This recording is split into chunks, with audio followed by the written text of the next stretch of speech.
Hello Libra, Sun, Moon, Rising, and Venus signs. Kamusta kayo? Sana po nasa mabuti kayong kalagayan. Welcome back po sa Star Tarot. At kung bago kayo dito, welcome din po kayo. Please subscribe, like, share my videos, and leave me a comment po kung nakaresonate kayo. First message po ninyo, we have Lion. Sabi dito, harness the loyal and protective aura of the lion and charge ahead magnificently. And so siguro meron kayong ngayon Leo placement sa iyong chart or maybe you are dealing with a Leo sa ngayon. You may also going to embody the energy of Leo sign, no? Feeling ko dito ang iba sa inyo, you're going to start taking charge, no? Sa buhay ninyo. Maglalakas ng loob kayo ngayon, no? Na patunayan na kaya ninyo, no? Kung ano man ang ideas ninyo, ano man ang goals ninyo, mga dreams ninyo, papatunayan ninyong kaya ninyong abutin yan, kaya ninyong marating kung ano man yung mga sinet ninyong goals para sa sarili ninyo. What else? We have wish. Wow, napakaganda nito. Your heart's desire is ready to come true, Libra.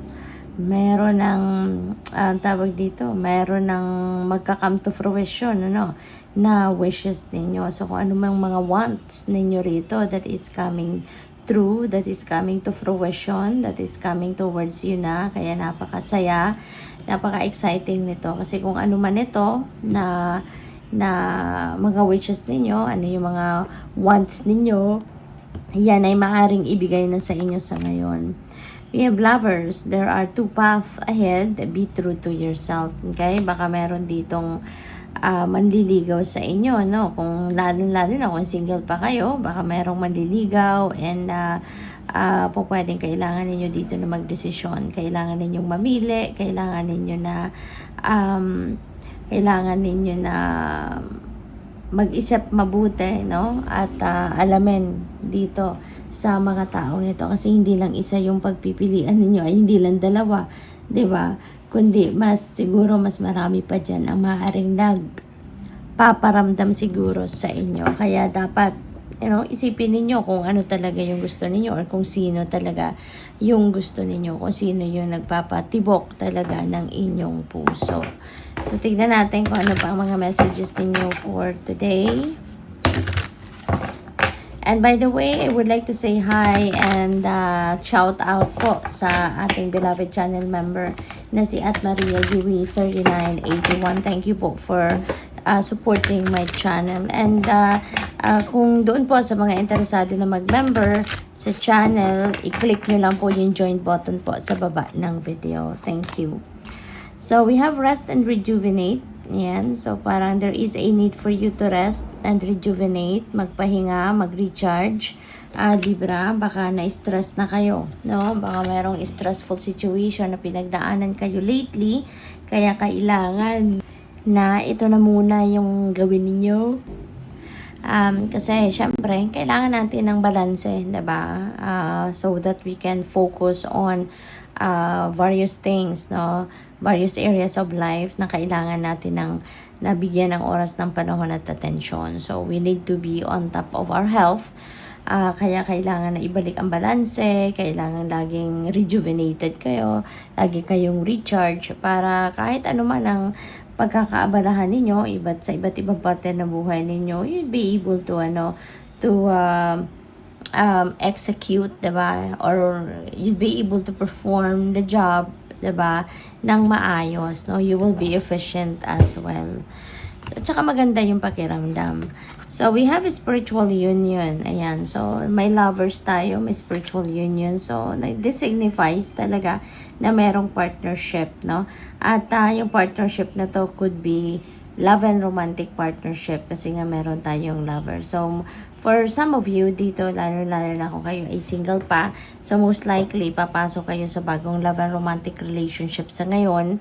Pero doon naman sa walang ganong sitwasyon, pwedeng bagong friend ito, no? Bagong friendship ang papasukin ninyo rito or baka bagong partner sa task, no? Or sa kunyari, sa trabaho, sa proyekto na binigay sa iyo sa trabaho, yung ganun. Or pwede na business partner ito na pwedeng dumating.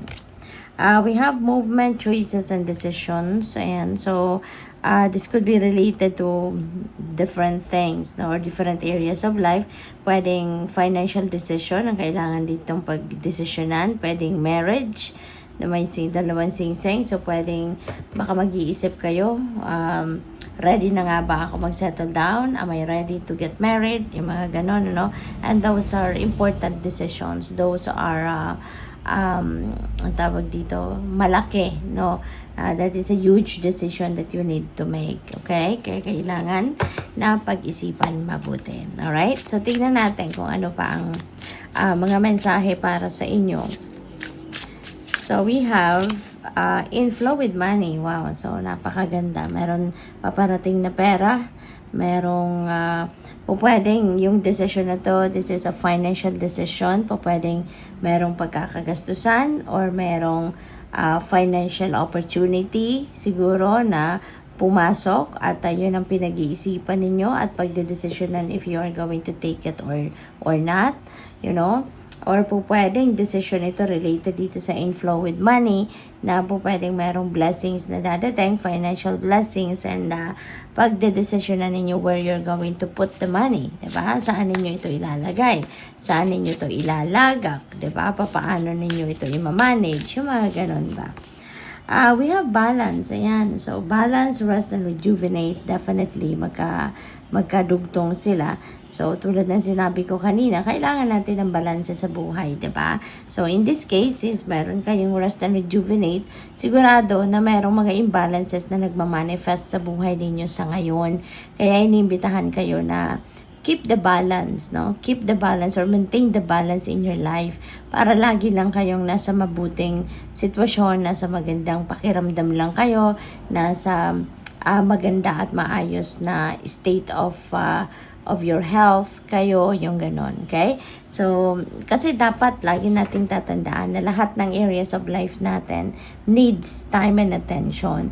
Hindi po pwedeng meron tayong mani-neglect, meron tayong ma-overlook na sitwasyon sa buhay natin. Kasi dyan nagsisimula yung problema. You know, kapag kunyari, focus lang tayo, let's say for example, sa trabaho, diba? Tapos, sa love life, no? At hindi natin nabibigyan ng maraming oras din ng ibang bagay, diba? Doon magsisimula ang problema. Kasi nga, baka siyempre mapapabayaan or hindi masyadong napapansin. So, ayun, may mga bagay, may mga pangyayari na hindi ninyo matitignan, hindi ninyo maaasikaso. Kaya yun ang pwedeng pinag-uugatan ng problema. Kaya kailangan balanse lang ang lahat. Okay? We have cozy up with risk. Ayan. So, ang iba sa inyo dito, Libra, maybe you're going to take risk and pwedeng yan ang desisyon na kailangan ninyong gawin if you are going to be ready, diba? Na mag-take risk na ngayon, na mag-take chances, no? Kaya, depende yan. Pwedeng sa relationship, yung magre-risk kayo, or pwedeng sa pera, pwedeng sitwasyon sa pera. Meron din akong napipick up dito na relocation. So, pwedeng yun din ang gagawin or binabalak ninyong gawin sa ngayon. So, good luck po. Thank you for watching. Love and light. Namaste.